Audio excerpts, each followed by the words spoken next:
I messed this whole thing up. It looks like a cute little caterpillar. That looks pretty good. Let's see what those layers look like. TikTok just keeps showing me recipes that I can't resist trying out. The algorithm must really want me to make ramen because I keep seeing it everywhere. So it looks like they start by boiling the noodles, and then in a separate pan, they add some butter, garlic, and soy sauce. Mix that together with some brown sugar, chili flakes, mix in your ramen noodles to that, then add in an egg. It actually looks really easy, but is it good? Welcome to my stove. I'm sure this is a lovely angle for you all, but my water is now boiling, so we're gonna add the ramen. I don't know if these noodles have been cooking for 3 minutes yet, but it says until they're soft. Or not soft. All right, time for the sauce. The ramen is done. I'm adding 2 cloves of garlic because I love garlic. I kind of wish this recipe was literally just like this butter and garlic noodles because like that's my vibe. Now it's time for the soy sauce. Now for the brown sugar. Okay, now we add the crushed red pepper. Use a lot if you like it spicy. Okay, now I get to add in the noodles. So in the video, they crack an egg in it, but I can't eat eggs and I'm also vegan. So just egg it is. Can't open it. Oh. Thanks. Yeah, I probably should have let the eggs scramble by itself like they did in the video, but I didn't do that. I messed this whole thing up, so we're going to redo the whole thing, and then I'll just fast forward you to the egg. So we just scoot the noodles over, and we let the egg cook now. Oh, I'm getting my hair. This is why people wear hairnets. Top it off with sesame seeds. All right, let's take this back over here, put it in the bowl, top with some scallions, and eat it. This looks so good. I kind of want to use chopsticks. We gotta compare it to your one. Yeah. Oh yeah, let let's try the messed up one first. Okay. It's still very good. That's pretty good. Ooh, it's spicy. All right, let's try this one. That's a good bite. The texture is different and better with this one. Balance of flavors is also better in this one. That's way better than my instant ramen. When they put brown sugar in it, I was like, wow, that seems like a lot of brown sugar. But no, it's the perfect amount and balances it really well. I was not expecting it to be this good at all. I'm really impressed. This is really our dinner tonight. So this next recipe isn't just a recipe. We're making an entire cake, but not just any cake, a rainbow cake. So this TikTok went super viral and has over 22 million views. And she's basically just making a cake for her daughter's birthday. And her daughter chose a rainbow cake covered with sprinkles. I am honestly so excited to make this rainbow cake. Like since I was 5 years old, that was like my dream to have a rainbow cake. And I never got one. So, okay, so I originally saw this rainbow cake posted by Baked by Melissa. She didn't link like a recipe. So I did some research and found a vegan gluten-free rainbow cake. So that's one we're making, inspired by Baked by Melissa. We're just going to add 170 grams of vegan butter plus 250 grams of sugar, and then we just cream that together. Now that the butter and sugar is nice and fluffy, we're going to add 190 grams of unsweetened applesauce and 2 tablespoons of vanilla, and then mix it again. Okay, now we get to add in the dry ingredients plus the vegan buttermilk. Oh my gosh, I could just eat the cake batter. All right, so I got all my bowls here and they're evened out. Now it's time to add in the food coloring, which is definitely the best part. I literally have no idea how much to put in each one. I'm allergic to red food dye. So I got all natural and vegan food coloring, and I'm really hoping they turn out well. Okay, I just read on the bottle, add to basic pH positive to create bake stable blue color, and there's definitely apple cider vinegar in the batter, so I don't think my cake batter is a basic pH. So they ask you how you are, you just have to say that you're fine when you're not really fine. They are all in their cake pans and ready to go in the oven, and seeing these colors make me so happy. All right, look at those colors. But I'm wondering if like when you cut into them, the middle part will be a little more vibrant. Okay, so after a break for dinner, our cakes have completely cooled. So I'm gonna go ahead and make a simple syrup so that our cakes don't dry out, and then make the buttercream.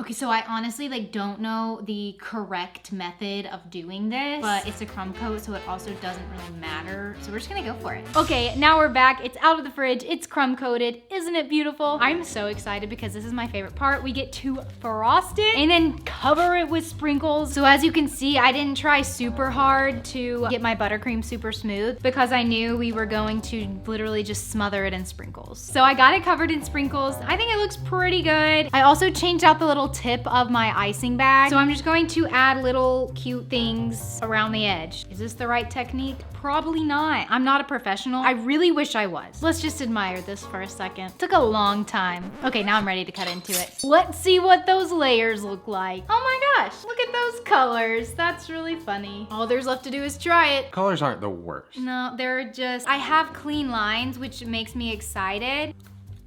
I mean, the icing is amazing. It's a very moist cake. I'm very excited about that. If anybody has tips on gluten-free baking, that would be great because my cakes are usually like more dense than like a normal cake. But it tastes really good. Was it worth all the effort? Yes. Is this the cake you wish you had on your 5th birthday? Definitely. Okay, we should stop. We should eat dinner. Okay. Okay, so next we have this super green pasta and it looks like really green, but also really good. Basically, he's just boiling his spaghetti noodles. He also added some kale into that water and then makes a sauce with the kale with a bunch of seasonings. So this looks like a super healthy, easy, weeknight friendly meal. First things first, we gotta boil the water and then add in the spaghetti noodles and garlic cloves. So I actually have chopped kale because I'm lazy and didn't wanna chop it myself. But we just need to add it straight into the pasta water just until it gets soft. And now it's time to just put it in the Vitamix. Got a noodle.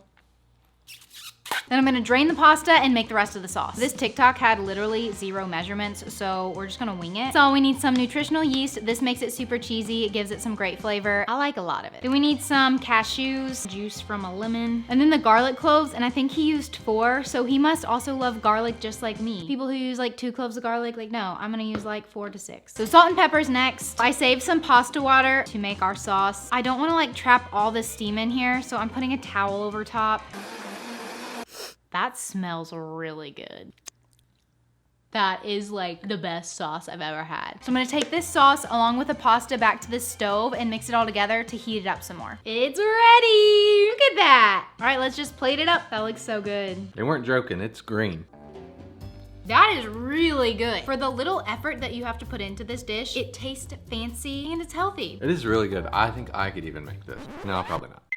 So this reminds me of like a pesto sauce, but like a cheap and easy version that still tastes really good and fancy. Good flavor, a lot of garlic. Doesn't taste too heavy. And I used chickpea pasta because I can't have gluten and it's extra protein. Now, if you need an easy, healthy weeknight meal, make this. As soon as I saw this 3-ingredient Oreo cake, I knew I had to make it. Okay, so she takes 28 Oreos and takes the filling out, crushes the Oreos, adds in the baking powder, the almond milk, the Oreo filling, mixes all that together, and then puts it in like a cake mold. And then you put it in the microwave. So how easy is that? And then she made a ganache to go on top, which I'm making as well because I'm not eating a plain cake. First, we need 28 Oreo cookies to separate. I think this whole package is 28 cookies, 14 servings per container. Serving size is 2 cookies.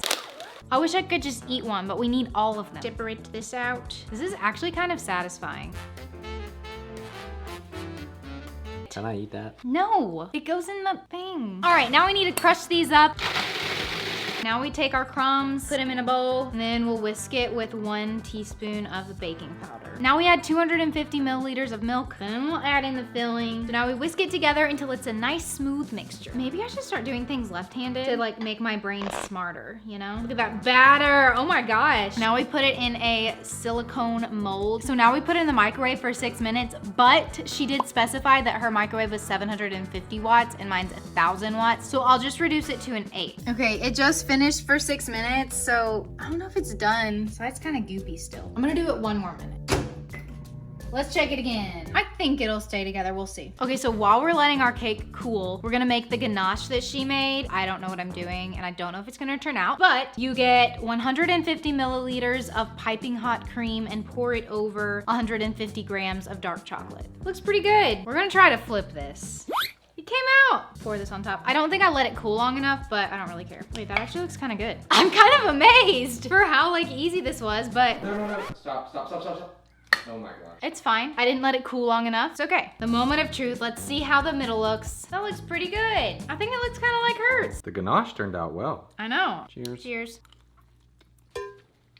I'm very underwhelmed and sad. It's like really gummy. It is really gummy. It is not worth it to make this. Like now I feel like I just wasted a whole package of Oreos. I had really high expectations for this. I don't like it. You would think it would be good. I think it's the microwave. Or even honestly put it in the air fryer and bake it. The air fryer would probably be just as fast. Just Don't waste your Oreos on this. Next, we have this super viral Chinese cucumber salad that I've been seeing everywhere, and I really want to make it because it's swirly, spirally cucumbers. She just just spiralizes her cucumbers, salts her cucumbers, lets them sit for 15 minutes before rinsing and draining them. So after that, then she adds all of the seasonings and then it's ready to eat. So pretty simple. So we'll just grab some chopsticks, slice at a 45-degree angle, and then turn it over and slice on a straight line. All right, let's see if it worked.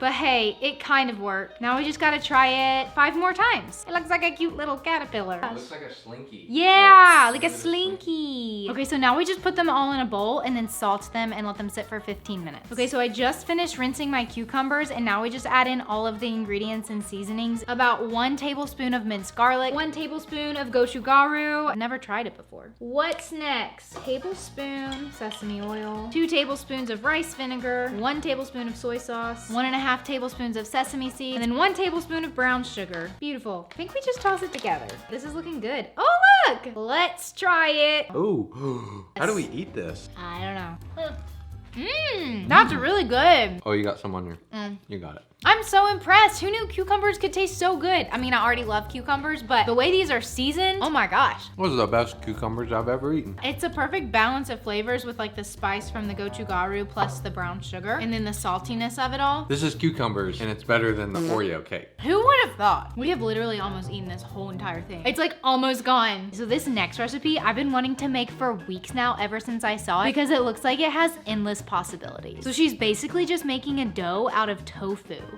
I've never heard of that, but it's so versatile because she makes gnocchi out of it. She makes it into flatbreads, tofu poppers, pizza. I'm excited to make it. So all you need is half a block of extra firm tofu, and then you just need about 3/4 cup of flour and some salt. And I think we can just get in there with our hands and mix it up. What in the world? This is the craziest thing I've ever seen. I'm never making regular dough again. I feel like it's kind of sticky and I should probably add a little bit more flour. How is this gonna work? That's good, and I'll just tell you when to stop. So it's like sprinkle some in. Okay, that's good. Now sprinkle in some salt. I think this might be good, actually. All right. I am just amazed. Look at this. It is tofu dough. So I haven't decided how I'm gonna use this for our dinner tonight, but I'm definitely gonna use it somehow and let you know. So tonight I decided to use my tofu dough in the form of pizza. So basically I just rolled it out and then brushed it with some vegan garlic butter and then put that in the oven at 425 for 10 or 15 minutes. So for the sauce, I used the Trader Joe's tomato truffle ketchup and then some Violife cheese along with some air fried tofu and then put it back in the oven at 500 degrees for about 5 minutes. So this is what it looks like and I think it looks really good for how easy that was. Cheers. It's hot. Ah, my fingers. That's pretty good for it being only 2 ingredients. Like you can tell that it's just tofu and flour and it's a lot of protein, so it's like a healthier pizza crust in my opinion. Only 2 ingredients, that's pretty good. Yeah. If you haven't already seen my other testing TikTok recipe videos, I picked out another one for you right here that I know you're going to love. Go ahead and give that a click and I'll see you in the next video.